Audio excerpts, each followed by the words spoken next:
Hello hi friends, నేను మీ నాగమని. మనం ఎప్పుడు కూరగాయలు వండుకొని తినేదానికంటే ఇట్లా రోటి పచ్చళ్ళలాగా చేసుకొని తింటే ఒక ముద్ద ఎప్పుడు తినేదానికంటే ఎక్కువనే తింటాం.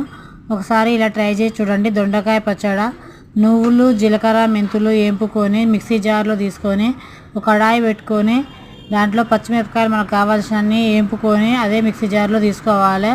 మనం దొండకాయలు కట్ చేసుకొని నూనె పోసుకొని సగం ఉడికేదాకా దొండకాయలు ఉడకబెట్టుకోవాలి. టమాటా, దొండకాయ, చింతపండు కలిపి అవి చల్లారబెట్టుకొని ఒక మిక్సీ జార్ తీసుకొని మనం ఫస్ట్ వేపుకున్న మిరపకాయలు, మెంతులు, జీలకర్ర, నువ్వులు అన్నీ తీసుకొని దాంట్లో కొన్ని ఎల్లిపాయలు, ఉప్పు వేసుకొని పేస్ట్ పట్టుకోవాలి కచ్చా పచ్చాగా.